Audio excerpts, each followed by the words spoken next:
mahak wadi ngangningbani kari karamna hogani khangde Stebena nang hairaroi asi hairaga makhut na amana Julie gi tungi masamdo paisili makhut amana mahaki khawri da meli aigi Melissa kaida lei Julie khawri da kanna paisilakpana wa ngangba thokdre mahakna pakhum piraktabaduda Steben dadi singnaba oina thokre khanghaude khawri da metlambadu thadoklaga mahaki mamaida khupakna thakiba khubak makholdu yamna hawi nang hojikti nungairabra Julie su China du khangba ngamdabagi kapthorai Steben mahaki phone du puthoraktuna kanadano ama call tawki pungkhai amagi manungda Julie hoigi business da collapse hangadabane hojikmak bank rap sathagadabane makhoigi business khuding amukana mai ongkhalakpa yaroi makhoigi family pumuka fanduna aingonda khongpaiduna haijabada ai pene yenge Julie ki family su Steben ki makhada business macha macha sarukya hanbani Steben na phone thamkibaga Julie makhu ne setuna kaplaga changsilai Steben ki makhom konduna please Steben please ai lankre ai hojikti loina haidoklage Melissa ki laifam so hairage ai gi mungi business asidadi makha chathanbiyo please Steben nupi aduna makhom konduna kaplibadu tumit kangna chiklakpagum oi sauna nupi du bukawi Julie room gi corner da tharo onduna paisili Julie khupakna thakiba amadi kawbaduna mamaida loina pomle jinbal amasung natondagi isu tarai adubu mahaksu masada naribadu khangjinduna amuka manakta changsilaktuna Steben gi makhongda koli aina nangbu mahakki manakta puge ai puge Stebena ai nangi na teng yaudrobaso mahakki leifam aina thijagani hojikti nangna hairaise thengmankhre nupidubu amuk kausalamduna mahak hospital dagi tholakhi Steben angang oiringaidagi Julie na haiba induna talakpani Julie na haiba khuding thajaduna talakpani hojikti mahakki nupi Melissa gi leifam taklagi haiba phawba mahakna thajakhidre Julie na China du ngaiha khanglaba matungda apangba nang aina kari dorkani haibadi nang khangde nanakta Melissa leira phawba khangba ngamdaba you are so stupid Steben Steben su apartment da mahakka leminari ba nupi do Melissa oiramgani khallaga gari du yangna thauraga lai Melissa aigi nupi Melissa aibu mikup amata ngairamko ai lae handang mukti aina nangbu amukhana thadokleroye makha tabu punsida nangonda amukhana ai ngangleroi Steben na apartment yorakpada Melissa mapanda leiramde manungda changsilaktuna Melissa mahakna kauribadu pakhom pirakte mafam aduda nupidu leiramleroi haiba khangli upstairs downstairs yumgi mamang maning thidaba amata yaudre adubu Melissa di leiramdre Steben mahakki phone do lakthoraktuna Melissa da call tawge tawi adubu mahakki number dudi chatkidaba kuire haiba ningsinglai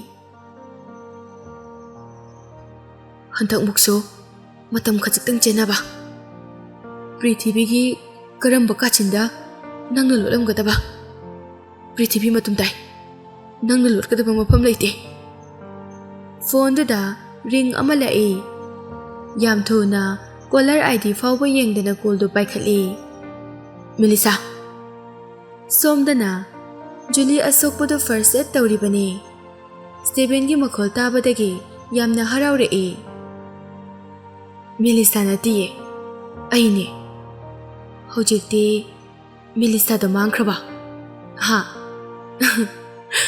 Melissa da ai kai sitokhiba leite ko nangna sana mahakpu manghankhibane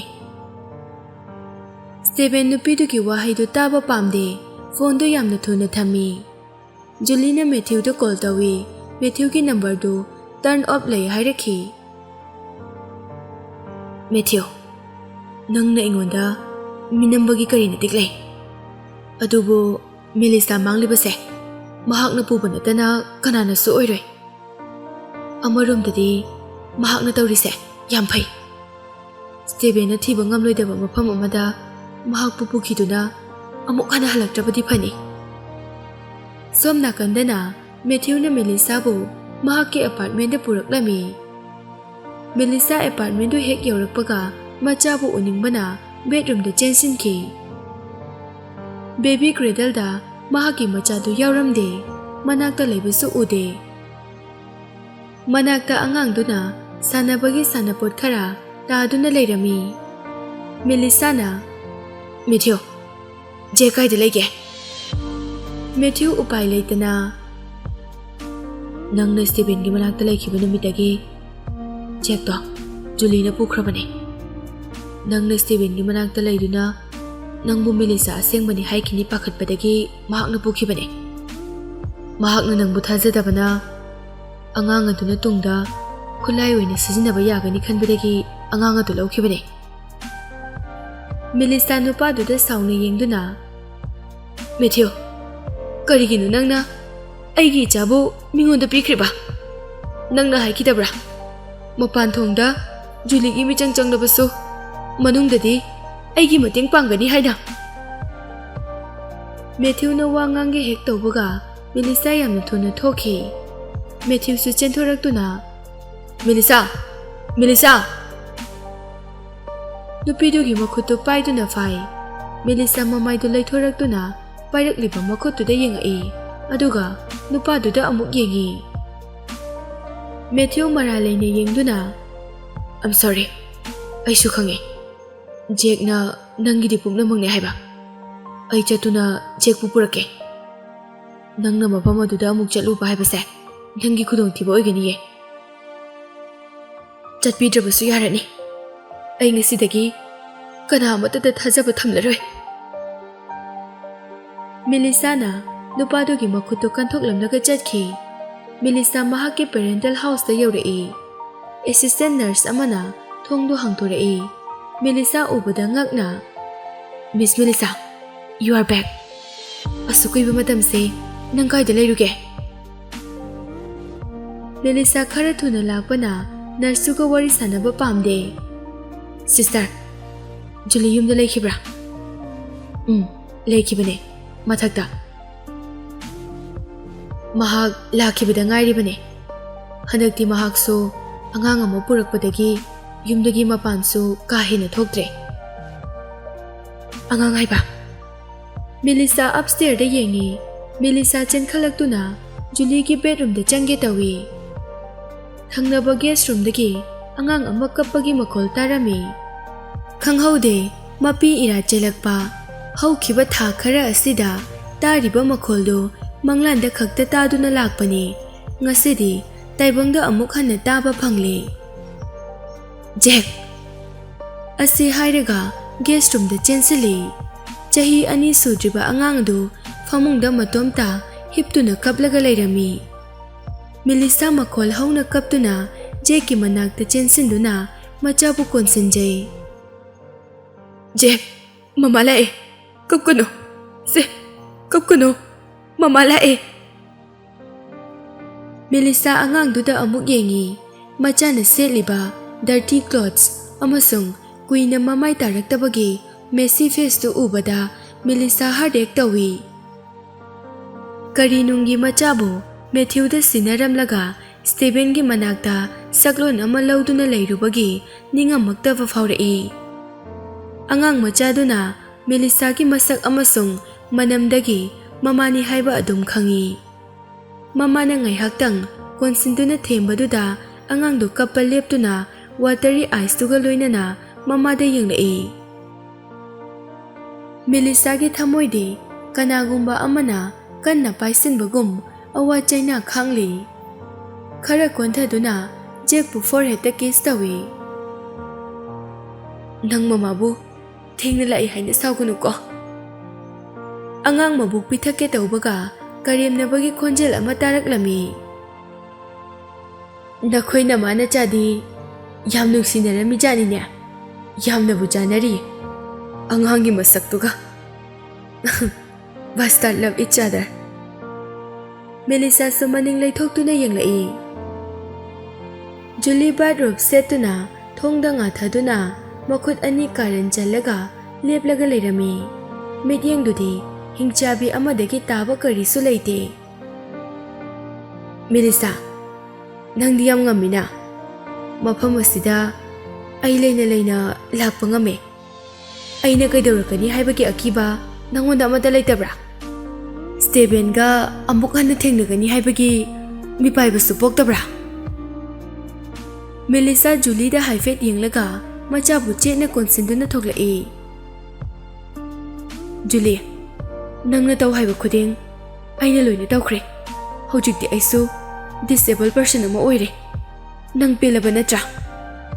good ꯕꯥꯏ꯫ ꯋꯥꯁꯤ ꯍꯥꯏꯔꯒ ꯖꯨꯂꯤꯒꯤ ꯅꯥꯀꯟꯗ ꯊꯩꯗꯣꯛꯇꯨꯅ ꯆꯠꯀꯦ ꯇꯧꯏ꯫ ꯖꯨꯂꯤ ꯃꯆꯤꯟꯗ ꯁꯣꯜꯂꯤ꯫ Good ꯕꯥꯏ ꯍꯥꯏꯕ꯫ ꯖꯨꯂꯤꯅ ꯃꯍꯥꯛꯀꯤ ꯃꯃꯥꯡꯗ ꯊꯠꯂꯒ ꯂꯦꯞꯁꯤꯟꯗꯨꯅ ꯃꯦꯂꯤꯁꯥꯒꯤ ꯃꯈꯨꯠꯇꯒꯤ ꯑꯉꯥꯡ ꯑꯗꯨꯕꯨ ꯃꯨꯜꯂꯤ꯫ ꯖꯨꯂꯤꯒꯤ ꯊꯥꯖꯗꯕ ꯑꯦꯛꯇꯨꯗ ꯃꯦꯂꯤꯁꯥꯗꯤ ꯔꯤꯌꯦꯛ ꯇꯧꯕ ꯅꯪꯍꯧꯗꯦ, ꯃꯆꯥꯕꯨ ꯃꯨꯟꯈꯤ꯫ ꯌꯥꯝ ꯄꯥꯈꯠꯅ ꯃꯈꯨꯠꯇꯨ ꯑꯃꯨꯛ ꯂꯥꯝꯗꯨꯅ, ꯖꯦꯛ, ꯑꯩꯒꯤ ꯏꯆꯥ ꯄꯤꯌꯣ꯫ ꯖꯨꯂꯤꯅ ꯑꯉꯥꯡꯗꯨ ꯆꯦꯠꯅ ꯄꯥꯏꯗꯨꯅ ꯊꯥꯡꯒꯠꯂꯤ꯫ ꯅꯪ ꯍꯦꯛ ꯆꯪꯁꯤꯜꯂꯛꯑꯕ ꯑꯉꯥꯡꯁꯦ ꯑꯩꯅ ꯃꯈꯥꯗ ꯊꯥꯗꯒꯅꯤ꯫ ꯃꯦꯂꯤꯁꯥ ꯀꯞꯇꯨꯅ, ꯖꯨꯂꯤ, ꯄ꯭ꯂꯤꯖ, ꯏ ꯃꯔꯤꯒꯤꯗꯃꯛ ꯈꯜꯂꯒ ꯑꯩꯒꯤ ꯏꯆꯥꯕꯨ ꯑꯩꯉꯣꯟꯗ ꯁꯤꯟꯅꯕꯤꯌꯨ꯫ ꯃꯍꯥꯛꯇꯤ ꯀꯔꯤꯁꯨ ꯈꯪꯖꯗꯕꯅꯦ꯫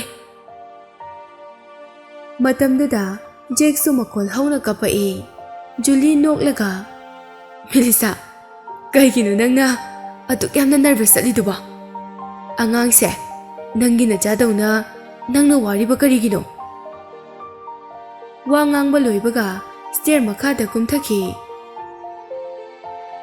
ꯅꯪꯒꯤ ꯑꯄꯣꯛꯇꯕ ꯅꯆꯥꯁꯦ ꯖꯪꯒꯜꯗ ꯍꯨꯟꯗꯣꯛꯇꯨꯅ ꯂꯝꯍꯨꯏꯒꯤ ꯃꯆꯤꯟꯖꯥꯛ ꯑꯣꯏꯍꯟꯒꯦ꯫ ꯅꯪꯅ ꯀꯞꯄꯗ ꯑꯩ ꯑꯃꯨꯛꯇꯪ ꯄꯦꯟꯅ ꯌꯦꯡꯒꯦ꯫ ꯅꯠꯇꯦ ꯅꯠꯇꯦ ꯖꯨꯂꯤ, ꯅꯪ ꯑꯗꯨꯃꯥꯏꯅ ꯇꯧꯒꯅꯨ꯫ ꯑꯩꯒꯤ ꯏꯆꯥ ꯄꯤꯔꯝꯃꯣ꯫ ꯃꯦꯂꯤꯁꯥꯁꯨ ꯖꯨꯂꯤꯒꯤ ꯃꯇꯨꯡ ꯏꯟꯅꯔꯛꯇꯨꯅ ꯑꯉꯥꯡꯗꯨꯕꯨ ꯂꯧꯅꯕ ꯍꯣꯠꯅꯩ꯫ ꯖꯨꯂꯤꯁꯨ ꯇꯞꯅ ꯆꯠꯂꯝꯕꯗꯒꯤ ꯆꯦꯟꯊꯔꯛꯏ꯫ ꯃꯦꯂꯤꯁꯥꯅ ꯑꯄꯥꯝꯕ ꯄꯣꯠꯁꯛ ꯅꯠꯇ꯭ꯔꯒ ꯅꯨꯡꯁꯤꯖꯕ ꯃꯤꯕꯨ ꯃꯥꯡꯍꯟꯕ, ꯁꯣꯛꯍꯟꯕ ꯍꯥꯏꯕꯁꯤꯅ ꯃꯍꯥꯛꯀꯤꯗꯤ ꯅꯨꯡꯉꯥꯏꯖꯕꯅꯤ꯫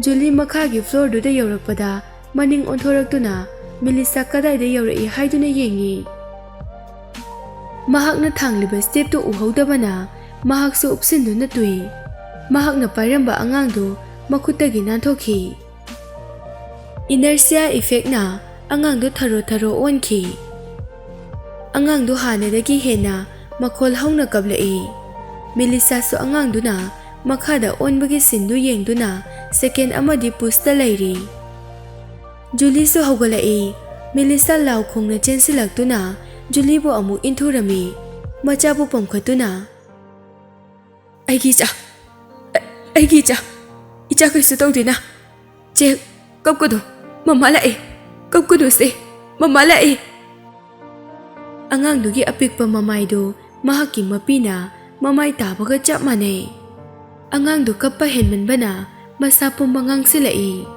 ꯖꯨꯂꯤꯁꯨ ꯁ꯭ꯇꯦꯚꯦꯟꯅ ꯐꯨꯔꯝꯕꯒꯤ ꯈꯔꯒ ꯅꯥꯕꯒ ꯍꯧꯖꯤꯛ ꯑꯃꯨꯛ ꯇꯨꯕꯒꯤ ꯆꯩꯅꯥꯗꯨꯅ ꯃꯁꯥꯗꯨ ꯄꯥꯡꯒꯜ ꯌꯥꯎꯗ꯭ꯔꯦ꯫ ꯃꯦꯂꯤꯁꯥꯒ ꯈꯠꯅꯕ ꯉꯝꯂꯔꯣꯏ ꯈꯪꯕꯒꯤ ꯑꯞꯁ꯭ꯇꯦꯌꯔꯗ ꯑꯃꯨꯛ ꯀꯥꯈꯠꯈꯤ꯫ ꯃꯆꯤꯟꯗ, ꯖꯁ ꯑ ꯕꯥꯁꯇꯥꯔꯗ, ꯅꯪ ꯍꯧꯖꯤꯛꯇꯤ ꯅꯪꯅ ꯅꯨꯡꯁꯤꯕ ꯑꯉꯥꯡꯗꯨ ꯃꯤꯅ ꯂꯧꯈꯤꯕꯗ ꯋꯥꯏ ꯍꯥꯏꯕ ꯈꯪꯂꯝꯒꯅꯤꯅꯦ꯫ ꯅꯪꯅ ꯑꯩꯒꯤ ꯁ꯭ꯇꯦꯚꯦꯟꯕꯨ ꯃꯨꯟꯈꯤꯕꯗ ꯑꯩꯅ ꯀꯩ ꯈꯜꯂꯝꯒꯅꯤ?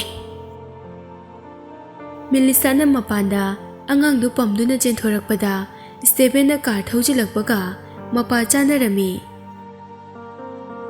ꯁ꯭ꯇꯦꯚꯦꯟ, ꯑꯉꯥꯡꯁꯦ ꯑꯃꯨꯛꯇ ꯀꯟꯕꯤꯌꯨ꯫ ꯑꯩꯒꯤ ꯏꯆꯥꯁꯦ ꯑꯃꯨꯛꯇ ꯀꯟꯕꯤꯌꯨ꯫ ꯑꯩꯅ ꯅꯈꯣꯡ ꯄꯥꯏꯗꯨꯅ ꯍꯥꯏꯖꯔꯤ, ꯑꯩꯒꯤ ꯏꯆꯥꯁꯦ ꯑꯃꯨꯛꯇꯗꯤ ꯀꯟꯕꯤꯌꯨ꯫ ꯃꯦꯂꯤꯁꯥꯅ ꯁ꯭ꯇꯦꯚꯦꯟꯒꯤ ꯃꯈꯣꯡꯗ ꯃꯈꯨꯠ ꯅꯥꯝꯃꯅ ꯀꯣꯟꯗꯨꯅ ꯀꯞꯂꯒ ꯍꯥꯏꯖꯔꯝꯃꯤ꯫ ꯅꯨꯄꯥ ꯑꯗꯨꯅ ꯃꯦꯂꯤꯁꯥꯒꯤ ꯑꯁꯦꯡꯕ ꯁꯛꯇꯝꯗꯨ ꯎꯕꯗ ꯍꯔꯥꯎꯏ꯫ ꯆꯞ ꯃꯥꯟꯅꯕ ꯃꯇꯝꯗ ꯅꯨꯄꯤꯗꯨꯒꯤ ꯃꯇꯧꯗꯨꯗ ꯑꯀꯤꯕ ꯄꯥꯈꯠꯄꯁꯨ ꯐꯥꯎꯏ꯫ ꯃꯦꯂꯤꯁꯥꯒꯤ ꯀꯞꯄꯒꯤ ꯃꯥꯏꯊꯣꯡꯗꯨ ꯎꯔꯒ ꯆꯍꯤ 2ꯃꯨꯛꯀꯤ ꯃꯃꯥꯡꯗ ꯍꯣꯁꯄꯤꯇꯥꯜꯗ ꯃꯈꯣꯏ ꯑꯅꯤ ꯀꯥꯏꯅꯕꯒꯤ ꯃꯇꯥꯡꯗꯨ ꯅꯤꯡꯁꯤꯡꯂꯛꯏ꯫ ꯑꯉꯥꯡꯗꯨ ꯀꯟꯅ ꯀꯞꯂꯝꯕꯗꯒꯤ ꯂꯦꯞꯈꯤ꯫ ꯃꯍꯥꯛꯅ ꯑꯉꯥꯡꯁꯨ ꯌꯥꯎꯅ ꯃꯦꯂꯤꯁꯥꯕꯨ ꯄꯝꯗꯨꯅ ꯄꯨꯔꯛꯂꯒ ꯒꯥꯔꯤꯒꯤ ꯄꯦꯁꯦꯟꯖꯔ ꯁꯤꯠꯇ ꯐꯝꯍꯜꯂꯤ꯫ ꯁ꯭ꯇꯦꯕꯦꯟ ꯒꯥꯔꯤ ꯀꯟꯅ ꯊꯧꯗꯨꯅ ꯑꯉꯥꯡꯗꯨꯒꯤ ꯊꯋꯥꯏꯗꯤ ꯀꯟꯗꯕ ꯌꯥꯗꯦ ꯍꯥꯏꯅ ꯏꯟꯇꯔꯁꯦꯛꯁꯟ ꯐꯥꯎꯕ ꯏꯂꯤꯒꯦꯜ ꯀ꯭ꯔꯣꯁ ꯇꯧꯔꯛꯏ꯫ ꯒꯥꯔꯤ ꯊꯧꯅ ꯊꯧꯅ ꯔꯤꯌꯔ ꯚ꯭ꯌꯨ ꯃꯤꯔꯔꯗ ꯃꯦꯂꯤꯁꯥꯅ ꯀꯞꯂꯒ